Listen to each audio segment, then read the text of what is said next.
The modern world is bad. It is inhumane, unfair, and unjust. This is the world of money. It is not for the people. It is for those who produce money, for bankers and financiers. And ordinary people just serve them as attendants. They sweep their palaces. What lies behind the social welfare? Labor. But why does the banker live in 100 and 1,000 times better than worker, than peasant? Why does wildcatter live better? All of them. Do they work harder? It's nonsense. It's ridiculous to say. They do not even produce anything. No material values. But why? Don't you know? Moreover, perhaps you wonder with all sincerity now, reading all of this. Well, banker and worker, simple hard worker like me or my neighbor Johnny?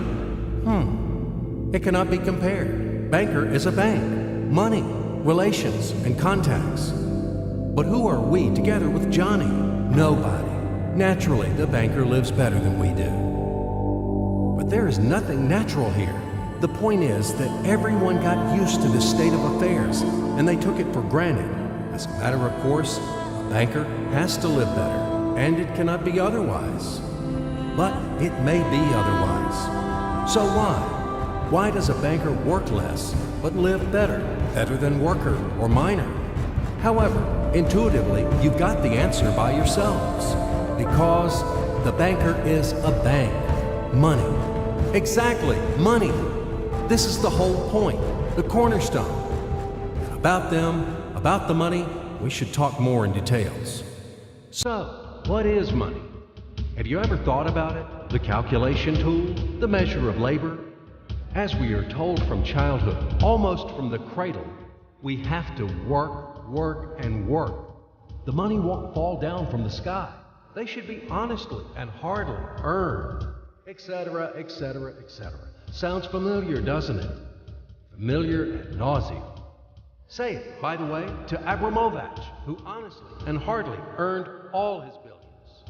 Just for fun, say how to earn money honestly. You will laugh to death.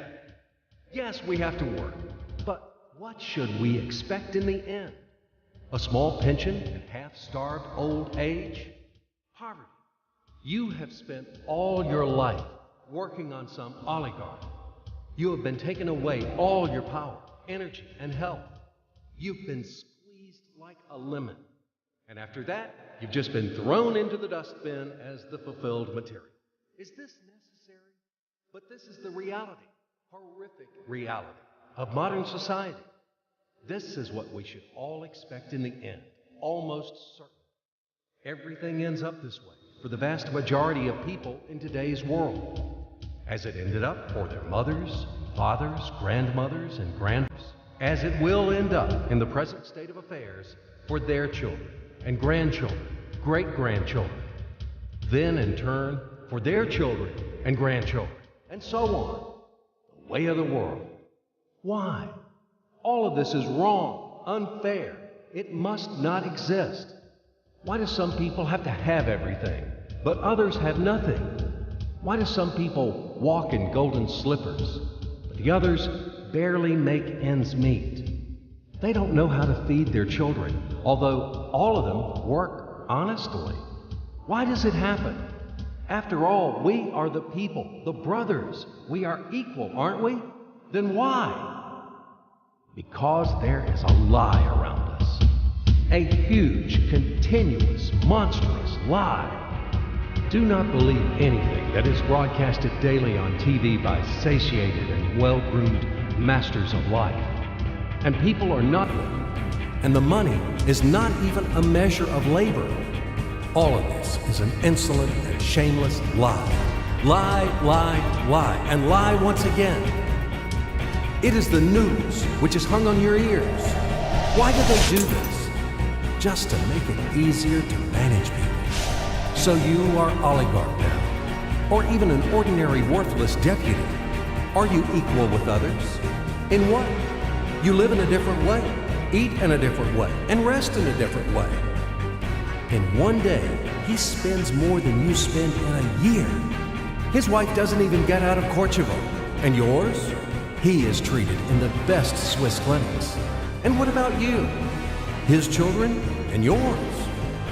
Had you compared? Well, where is your equality?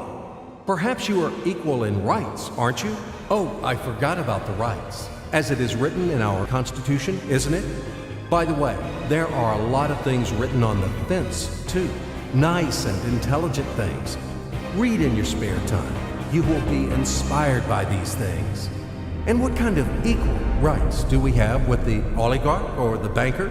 I'm just curious. Right to work? Well, we have such a right in our country. Nobody argues. Work hard for the benefit of...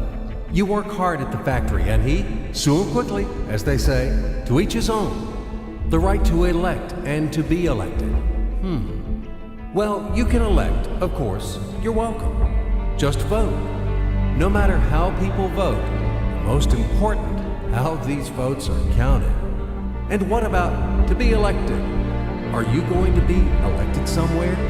Do you have the money for that? Gold reserve for the election campaign? No? So breathe smoothly and relax. Come back to your factory. Continue to work hard. And do not rock the boat. The feast of life is not for you. It is for those who are more equal than you. What else is there? However, it is not the essence.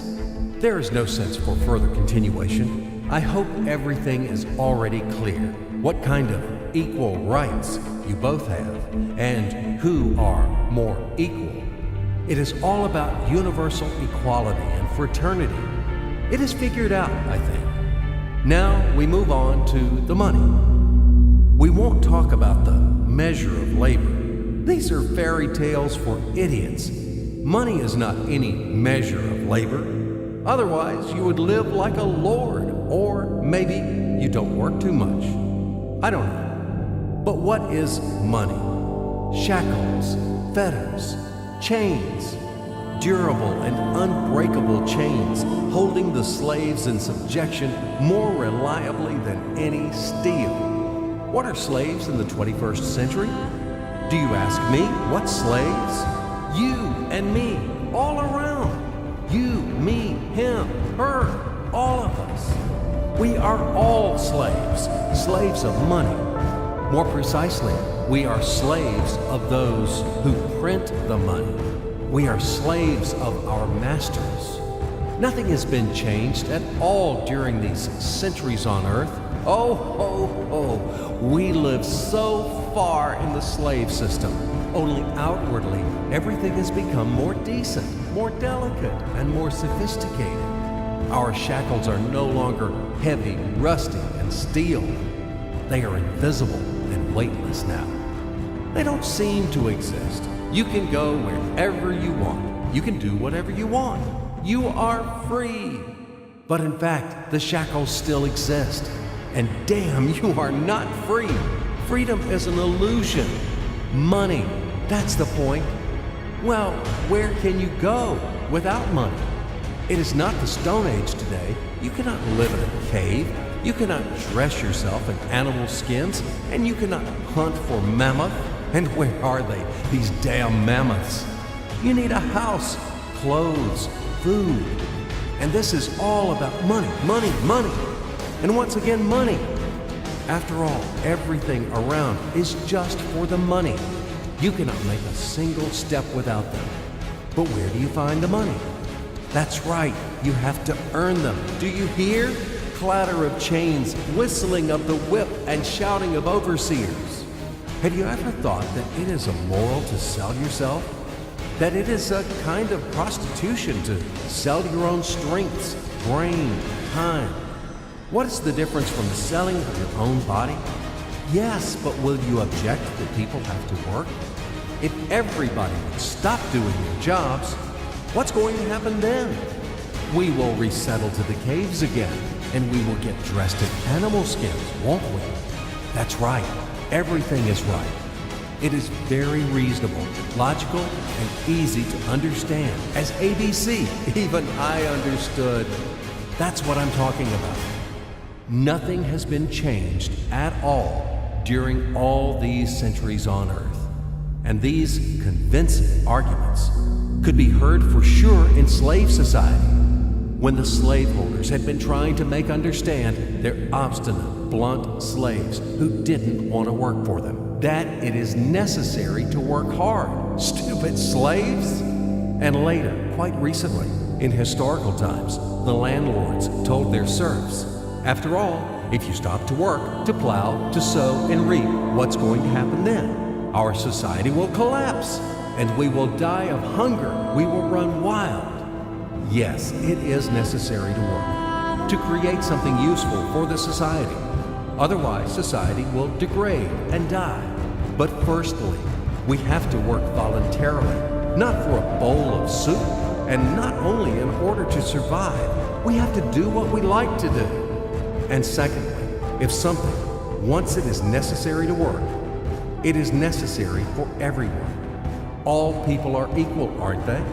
So let everybody work. The situation when some people earn money in a mine at the factory with salty sweat and bloody calluses, while others simply print them, sitting back and sipping expensive whiskey or brandy, is abnormal. Such a situation is not acceptable in principle, and there are no explanations and no excuses to this state of affairs. Absolutely. Money is just paper, candy wrappers. They are not backed by anything tangible, and according to that, money is simply is printed. And these candy wrappers are distributed among the slaves as wages for labor. When the slaves are given an extra wrapper, it means their salary is increased, and they are happy. Are you shocked? Alas, c'est la vie. It is our bitter reality. How is the financial world organized? It is a pyramid. The Fed, U.S. Federal Reserve System, is at the top. The Fed prints dollars. How much? As much as it wants. Of course, Fed adheres to some of its own internal rules and regulations. It tries, for example, not to print too many dollars to prevent complete devaluation of the currency, etc., etc. But in principle, Fed can print as many dollars as it wants. At least there are no external limitations for that. Absolutely, the U.S. Fed is guided solely by the reasons of expediency. The lower levels of the global pyramid are the central banks of different countries. All other local national banks are situated on even lower levels. Of course, all of this is slightly simplified, but in general, everything corresponds to reality and reflects overall picture. Why do we need banks? Speaking figuratively, banks play the role of blood vessels in the social organism. Through these vessels, the money, blood, from the heart, the central bank, enters to all its organs. Money, blood, wash these organs. They bring life to them. It's not me. You can find this information in any textbook on economics. In which connection dollars are mentioned here? In what relation does the Fed have to us, sinners? The most direct relation to us, I'm telling you. After all, dollar is the global currency. Don't you know this? Let's say Russian Central Bank, one little proud bird, cannot print rubles without permission of U.S. Fed. Absolutely not. As soon as Russia supplies oil and gas to the USA for $1 billion, it is a wagon of colored pieces of paper with pictures of great American presidents. Then, Russian Central Bank will be allowed to print rubles in the amount of $1 billion with a clear conscience. This is the only way. Otherwise, Russia will be expelled from the IMF, and in general, the ruble won't be a freely convertible currency. But let it be. This is the topic for another conversation. Check my site later. Do not get distracted. Let's come back to the pyramid. Well, okay, the blood vessels wash. All of this, of course, is wonderful. But the main question is, why does the banker live better than worker? We still have no answer. So what that he has blood vessel? Shall we give him cash bonus for that or vouchers for enhanced diet? I, for example, build houses or bake bread. It is also very important. Does he work harder than me? No. Then why does he live better? And one small question in addition. I've been working and working like a damned for public benefit from morning to night. But anyway, I can't pay off the loans. And all of my friends are in the same situation. Is this normal? It is obviously wrong and unfair. This is eternal credit bondage. But whom do I owe the money to? I owe money to banks, to these blood vessels, washing all and everything. Fuck them all. I don't need this fucking washing. In short, they make fools of us. That's all. As usual, bankers take advantage of the fact that we, simple hard workers, don't have time to figure out all these tricky schemes. We have to feed our families. That's why they take advantage of this situation and ride on our backs, bastards. So don't tell me about blood vessels. We know these vessels. Just give me the gun and Easy, stay calm. And let's figure this out together, okay? Calmly and slowly. But I warn you that I have to strain your brains. It's not easy to unravel in a couple of minutes those things which have been tangled during the centuries by the best sophisticated minds of mankind. But we will try. At least we will show something visually, something from the life of modern banks. We will demonstrate everything on the live example, so to speak. You'll enjoy. So imagine the following quite unusual situation, and watch my hands. Let it be a Nick and Jane, and let it be a Mr. Smith, a banker of Nick and Jane. They both keep their money in his bank. That's why we use the title Mr. Smith with respect. Nick really wants to buy, well, let's say Jane's bicycle, but he has no money. More precisely, he has money, but not enough, only $10, while Jane wants $100 for her precious bicycle. That's a problem. What should Nick do? Well, this bicycle is so desirable. He gives Jane his $10 as a deposit and asks plaintively not to sell the bike to anyone. He says that he will bring the rest of the money soon. At the same time, he runs to his bank, to the respected Mr. Smith, to get a loan for the missing $90. As ill luck, Mr. Smith has no money at this moment, but he knows perfectly about $10, which Nick gave to Jane. And where will Jane bring his money to? That's right. She will put these $10 in her lovely bank to the same Mr. Smith. Therefore, Mr. Smith asks Nick to come back tomorrow in the hope that tomorrow he will get these $10. And everything happens this way. The next day, Jane brings $10 to the bank. The bank provides Nick these $10 on credit. Nick immediately gives them to Jane. She again puts them in a bank. The bank again provides Nick these $10 on credit, etc. As long as Nick the fool will gather enough money for the bicycle. Don't you get confused yet? Be patient, I told you. These demons have been trying to confuse you during 1,000 years. These damn economists and financiers. But anyway, we will figure everything out. So what do we have in the end? Nick finally got the bike from Jane. Wow! But at the same time, Nick owes $90 to the bank, Mr. Smith. And the bank, in its turn, owes $100 to Jane. In other words, those $10, which existed initially, have magically turned into $200, $190 of debts plus real $10. But these $10 would also turn into $1,000, even in $1 million or $1 billion, if Nick would make a more expensive purchase. In this case, our $10 would make the increasing number of its cycles, circuits from hands to hands. That's it. So, what happens in today's world? SOS! It appears that banks also make money out of thin air and multiply them.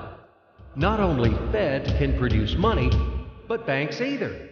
In short, everybody can do this, except you and me. We are not in the business at this celebration of life. I would like to print or draw some money as well. In fact, these banks multiply money without any control. And we're still wondering why the banker lives better. What are naive fools are we? Now it is clear why. The one who produces the money, of course, lives better. But this is not enough. From this moment, poor Nick will never be able to repay his debts owed to the bank, no matter how hard he would work. Silly Nick doesn't know it yet, that he's in slavery to the bank, in credit bondage forever, because those $90 which he owes to Mr. Smith do not exist in nature at all. Sly Mr. Smith made his money out of nothing. He created them out of thin air, just one click. And $10 turned into $200. Yes, but you can object reasonably that the bank itself owes $100 to Jane, and it turns out that bank is in credit bondage to Jane, and it won't be able to repay its debts owed to Jane either. So where's the bank's profit? What's the trick? Ha! You ask what the trick is.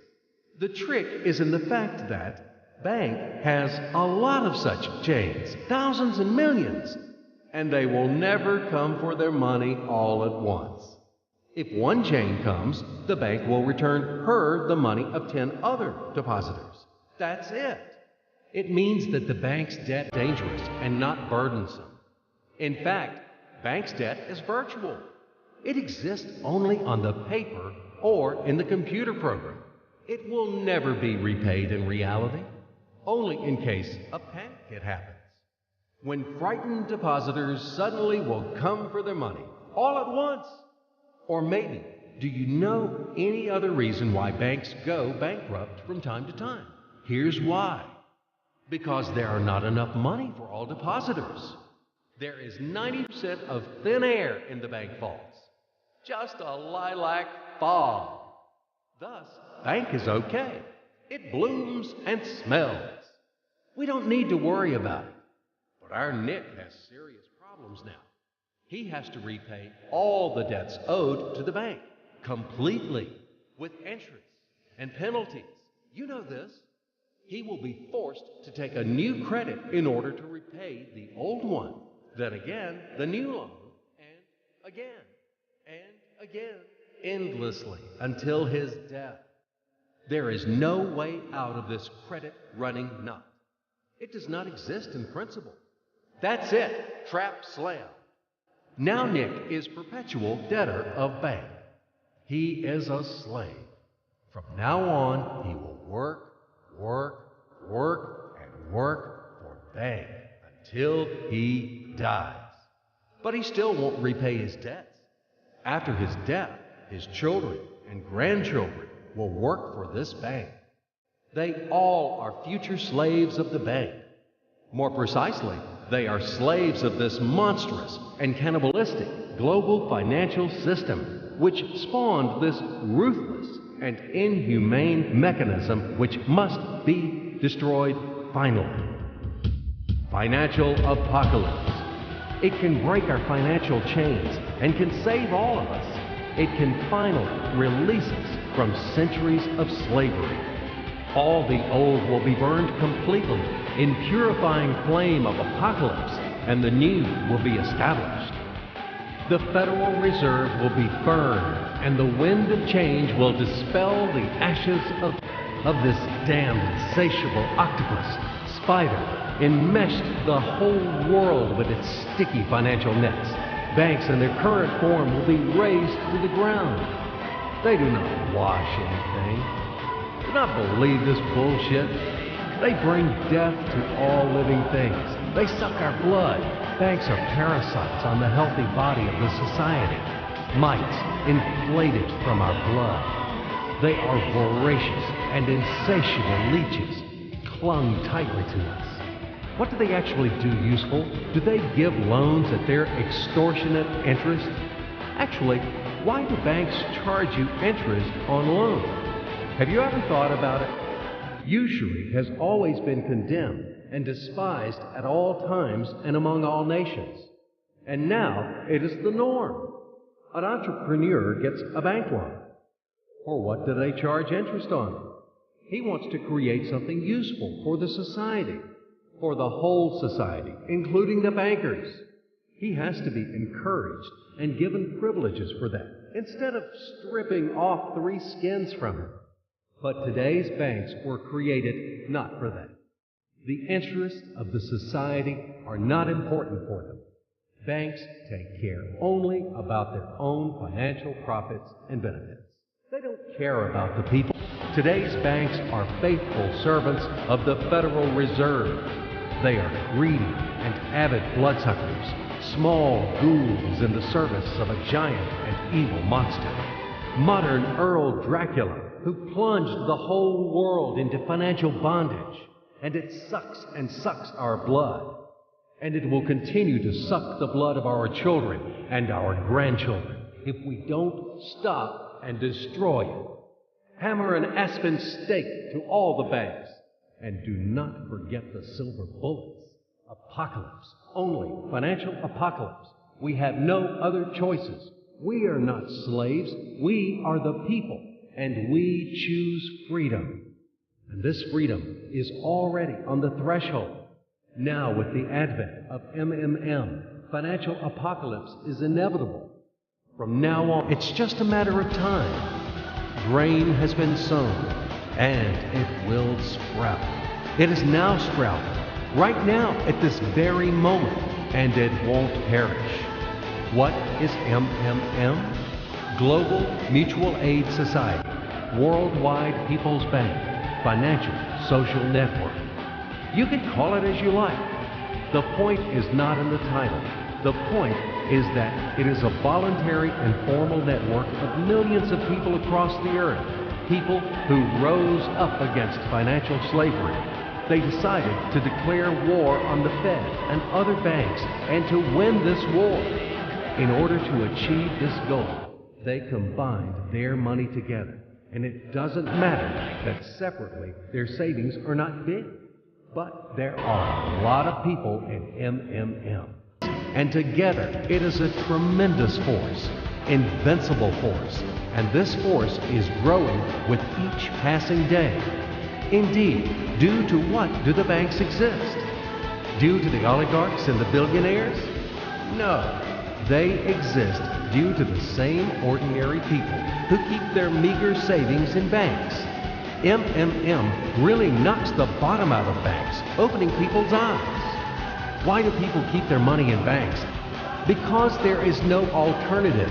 Banks are monopolies. Where should people bring their money? Like Jane, to Mr. Smith only? Not in this bank, so in another one? Not to Mr. Smith, so to another banker? His name will be Mr. Johnson. But anyway, it's the same shit. All of them are tarred with the same brush. All of them are native kids of kind and solicitous mother spider named Fed. They are little spiders. And now we have finally an alternative. MMM. It's yours. People help each other here. Today you have helped. Tomorrow you will be helped back. That's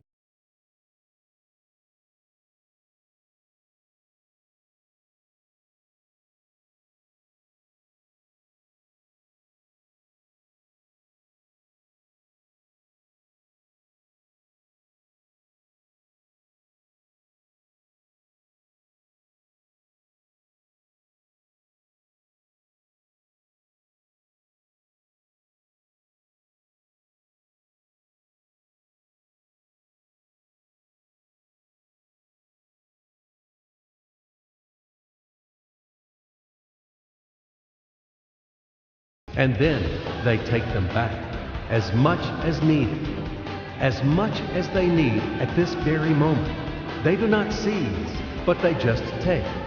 In fact, a human being doesn't need a lot of money. It is only important the awareness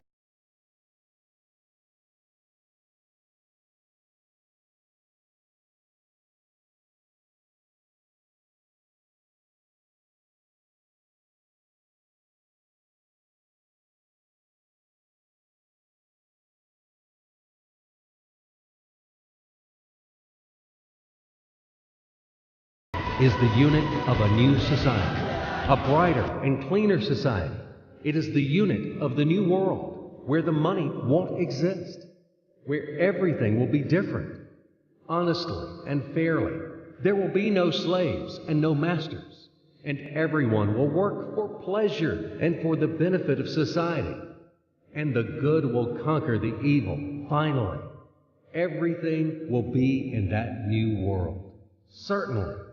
Welcome to System MMM. SergeyMavrode.com. We are waiting for you. We can do a lot. We change the world, and we will change it. Everything will be MMM. Financial apocalypse.